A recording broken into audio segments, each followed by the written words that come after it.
देखेंगे behaviour of line, है ना। अपने क्लास 10th का ही टॉपिक है। जैसे मैंने मान लिया a1x plus b1 y equal to c1, है ना, और a2x plus b2 y equal to c2। ये हमारी जो इक्वेशन है लाइन की, स्ट्रेट लाइन है, स्ट्रेट लाइन की इक्वेशन है। पहला है, फर्स्ट पॉइंट है, अगर लाइंस इंटरसेक्टिंग हो, अगर लाइंस क्या हो, इंटरसेक्टिंग हो, तो कंडीशन क्या निकल के आती है, इंटरसेक्टिंग हो। इंटरसेक्टिंग हो मतलब लाइन इस तरीके से इंटरसेक्ट करेंगी किसी एक पर्टिकुलर पॉइंट पर, किसी भी एक पॉइंट पर क्या करेंगी, इंटरसेक्ट करेंगी। और यहाँ पर जो लाइन सॉल्यूशन देती हैं वो कैसा सॉल्यूशन देती हैं, यूनिक सॉल्यूशन देती है। कैसा सॉल्यूशन देती है, यूनिक सॉल्यूशन देती है। उसकी कंडीशन क्या होती है, a1/a2 does not equal to b1/b2। इसे अपन फर्दर सॉल्व करते हैं तो a1 ये b2 मल्टीप्लाई होगा यहाँ से b2 does not equal to b1a2। थोड़ा और सॉल्व करते हो तो a1b2 माइनस a2b1 जीरो के इक्वल नहीं होना चाहिए। ये भी आप लोग याद रखेंगे, है ना बेटा। क्या बोला मैंने कि अगर लाइंस यूनिक सॉल्यूशन देती हैं, अगर लाइंस क्या देती हैं, यूनिक सॉल्यूशन देती हैं, तो लाइंस कैसी होंगी, इंटरसेक्टिंग होंगी। इंटरसेक्टिंग एट एनी पॉइंट या फिर एट वन पॉइंट, ठीक है, intersecting at one point, one point पर इंटरसेक्ट करेंगे। उसकी कंडीशन क्या होगी, a1/a2 does not equal to होगा b1/b2 के। क्रॉस मल्टीप्लाई किया, ये निकाल दिया। क्लियर है। तो नेक्स्ट जो अपन कंडीशन देख रहे हैं वो कंडीशन किसकी देख रहे हैं, कोइंसिडेंट लाइंस हो। कोइंसिडेंट लाइंस का मतलब क्या होता है, कोइंसिडेंट लाइंस का मतलब क्या होता है, जैसे कि अपनी लाइन, एक लाइन है, इस लाइन के ऊपर दूसरी लाइन हो, एक लाइन है और इसी के ऊपर कौन सी लाइन हो, दूसरी लाइन हो, ये क्या कहलाती है, कोइंसिडेंट लाइंस कहलाती है। क्या कहलाती है, कोइंसिडेंट लाइन। इनके लिए कंडीशन क्या होती है, इसे अगर अपन देखें तो ये एक्चुअल में क्या है, कंडीशन है। ये क्या है, एक्चुअल में कंडीशन। और इसमें कंडीशन क्या होती है, जरा आप लोग याद रखो, a1/a2 equal to b1/b2 equal to क्या आना चाहिए, c1/c2 आना चाहिए। थर्ड अपन कंडीशन देखते हैं पैरेलल लाइंस की। पैरेलल लाइंस कैसी होती हैं, पैरेलल लाइंस होती हैं ये इस तरीके से, ये आपकी क्या कहलाती है, पैरेलल लाइंस कहलाती हैं। इनकी कंडीशन होती है a1/a2 equal to b1/b2 does not equal to c1/c2। तो यहां से आप लोग क्या कर सकते हैं, बिहेवियर ऑफ लाइन जान सकते हैं कि कैसा सॉल्यूशन देगी। और याद रखना, मैंने आपको मेथड सिखाए थे, एलिमिनेशन मेथड सिखाया था, सब्स्टिट्यूशन सिखाया था, क्रॉस मल्टीप्लिकेशन सिखाया था। आप वेरिएबल की वैल्यू x और y की वैल्यू कब निकाल सकते हैं, जब कैसा सॉल्यूशन हो, यूनिक सॉल्यूशन हो। विदाउट यूनिक सॉल्यूशन आप क्या कर सकते हैं, वेरिएबल की वैल्यू नहीं निकाल सकते। इज दैट क्लियर, नोट कर लीजिए। पहले तो अपन लेंगे लाइन, लेंगे a1x plus b1 y plus c1 equal to 0, a2x plus b2 y plus c2 equal to 0। ठीक है बेटा। अब हमें क्या निकालना है, क्रॉस मल्टीप्लीकेशन मेथड से x और y की वैल्यू निकालना है।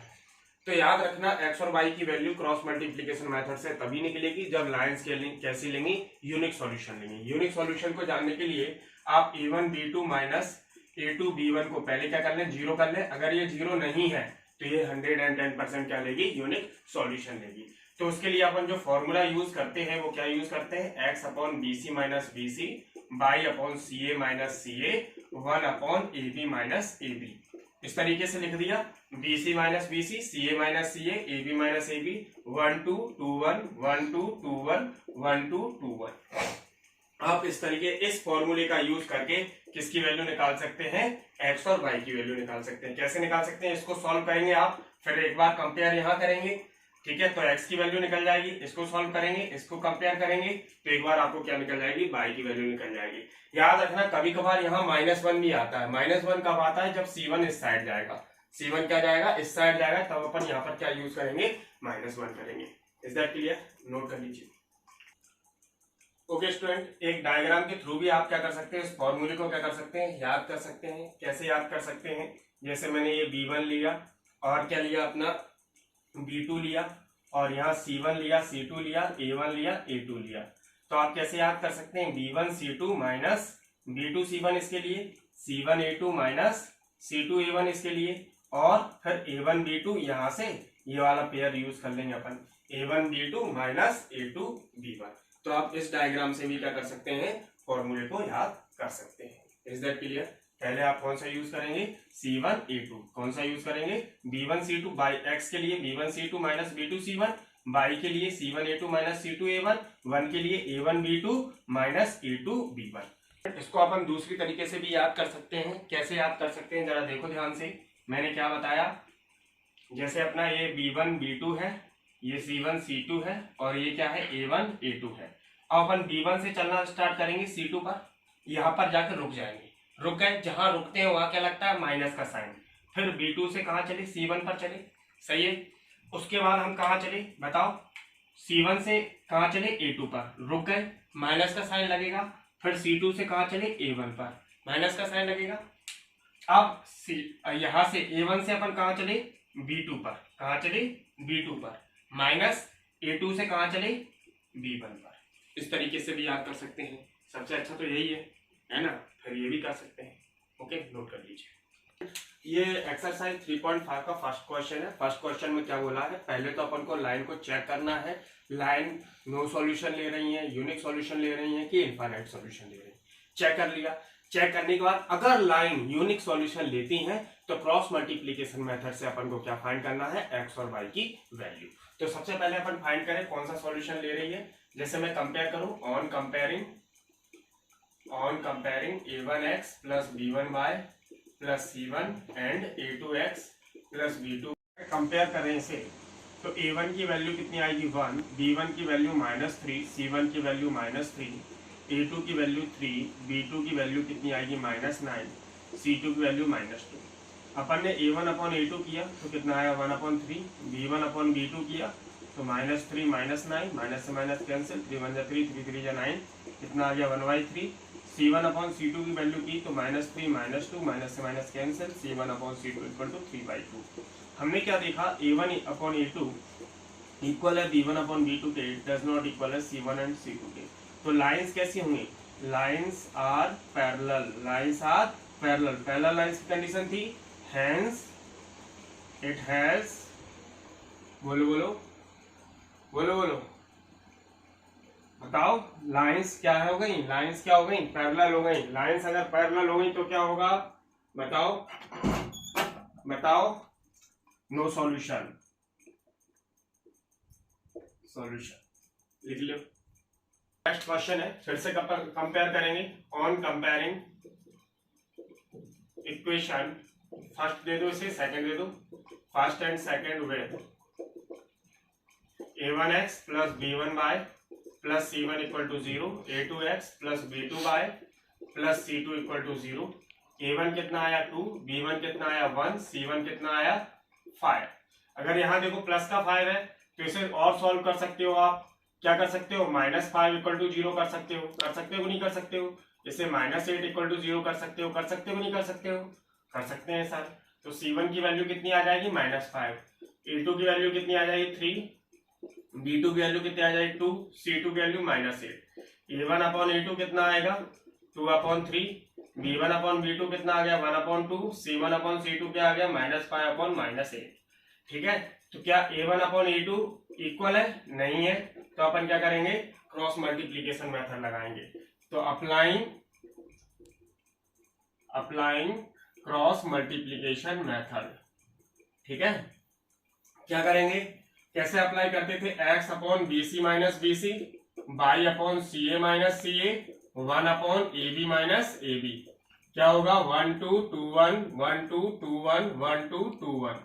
x b1 कितना आएगा 1, c2 कितना आएगा -8, माइनस b2 कितना आएगा 2 और c1 कितना आएगा -5, बाई c1 कितना आएगा -5, a2 कितना आएगा 3, माइनस c2 कितना आया -8, a1 कितना आया 2, 1 अपॉन इक्वल में 1 अपॉन a1 कितना आया 2, b2 कितना आया 2, माइनस a2 कितना आया 3, b1 कितना आया 1, x अपॉन इसे सॉल्व करें, 8 1 जा 8, माइनस माइनस प्लस, 5 2 जा 10, बाई 5 3 जा 15, माइनस का 15, माइनस माइनस प्लस, 8 2 जा 16, 1 अपॉन 2 2 जा 4, 3 1 जा 3, x अपॉन 10 माइनस 8 कितना हो जाएगा 2, 16 माइनस 15 कितना होगा 1, 1 अपॉन कितना हो जाएगा 1, इन दोनों को ले लो, x upon 2 equal to 1, x equal to कितना आ गया 2,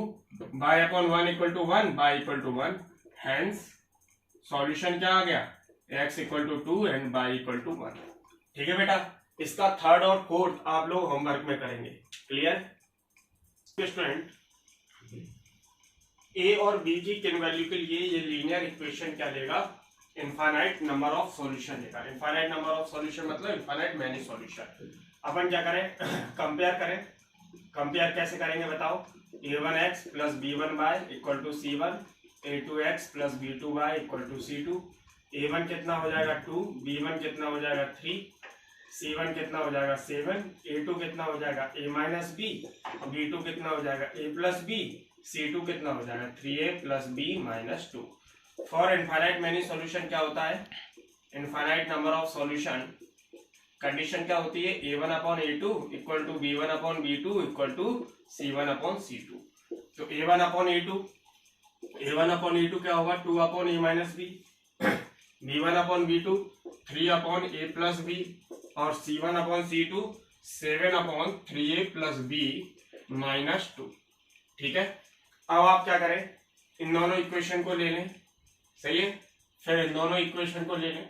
तो मैंने क्या लिया 2a minus b equal to 3a plus b, cross multiply किया तो 2a plus B 3a minus B, तो 2a plus 2b 3a minus 3b, तो 2a माइनस 3a और ये कितना हो जाएगा minus 3b minus 2b, minus a minus 5b, minus से minus cancel, a equal to क्या आया 5b आया। समझ में आया। फिर इन दोनों इक्वेशन को ले लो, 2 upon a minus b 7 upon 3a plus b minus 2, cross multiply किया 3a plus b minus 2 7a minus b। आप चाहो तो इन दोनों को भी ले सकते थे, कोई फर्क नहीं पड़ता है ना, कंफ्यूजन मत रखना दिमाग में। 3 2 जा 6a और ये कितना होगा 2b, 2 2 जा 4, 7a माइनस 7b कितना हो जाएगा 6a minus 7a 2b plus 7b, side minus का जाएगा प्लस हो जाएगा 4, कितना आ जाएगा minus a plus 9b minus 4 equal to 0। सही है, a की वैल्यू पुट कर दें, इसको नोट कर लीजिए, वैल्यू पुट कर दो, put the value of a, put the value of a। तो a की वैल्यू पुट की, कितना आया माइनस का 5b plus 9b minus 4 equal to 0, 9b minus 5b 4b, minus का 4 इस साइड जाएगा plus, divide by 4, divide by 4, तो कितना हो जाएगा 4 में 4 का डिवाइड दे देंगे अपन, कितना है कट जाएगा ये, तो b की वैल्यू कितनी आ जाएगी 1 आ जाएगी।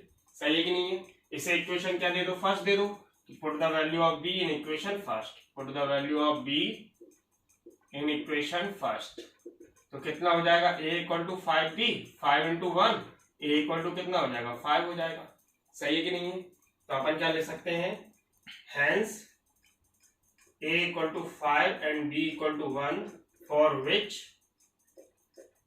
equation have infinite many solution, many solution। Clear, note कर लीजिए। क्या बोला गया है, k की किस वैल्यू के लिए equation have no solution, equation क्या रखें, कोई सॉल्यूशन नहीं रखें। तो सबसे पहले अपन क्या करेंगे, कंपेयर करेंगे। कंपेयर किससे करेंगे, a1x plus b1 y equal to c1, a2x plus b2 y equal to c2।